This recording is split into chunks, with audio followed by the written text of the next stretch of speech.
বাস করত শিপন ও তার বউ। শিপন ছিল একজন গরিব কাঠুরে। সে রোজ কাঠ কেটে বাজারে বিক্রি করে যে টাকা পেত তা দিয়ে তাদের দুজনের সংসার কোনো রকমে চলে যেত। গিন্নি, শরীরটা বড্ড ক্লান্ত, পেটেও খুব খিদে, তাড়াতাড়ি চারটে খেতে দাও দেখি। এই তো খাবার নিয়ে এসেছি, তুমি কি একটু বিশ্রাম নাও।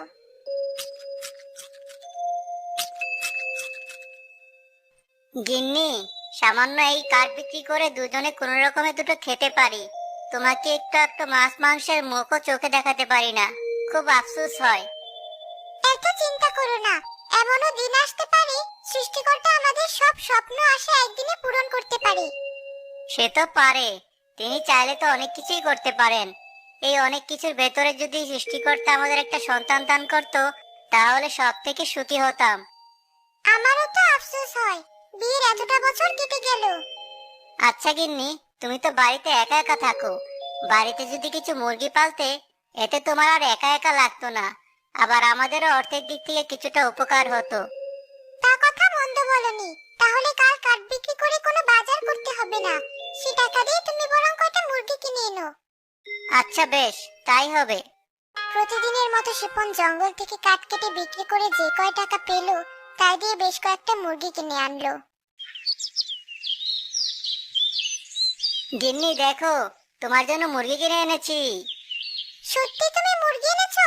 আজ থেকে মুরগিগুলোকে আমি নিজের সন্তানের মতো করে পালবো, এদের খুব ভালোভাবে দেখাশোনা করব।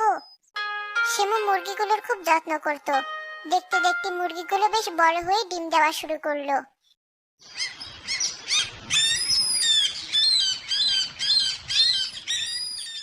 এক সকালে উঠে শিমু মুরগির ঘর খুলে দেখলো সব মুরগি ডিম দিয়েছে। এতদিনের কষ্ট আজ সার্থক হলো, মুরগির ডিম পাড়া শেষ হলে সবগুলো মুরগি ডিম দিয়ে বসিয়ে দেব, সেই ডিম থেকে আবার অনেকগুলো মুরগি হবে।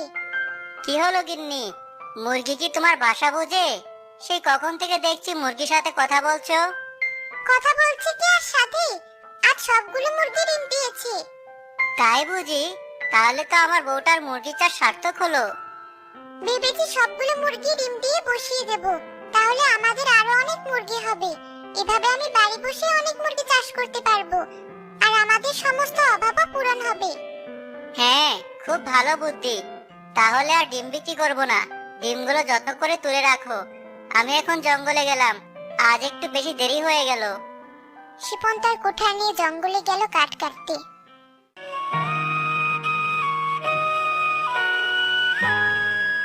এখানে আর ভালো কোনো গাছ দেখতে পাচ্ছি না, আজ মনে হচ্ছে জঙ্গলের উপাসটা যেতে হবে।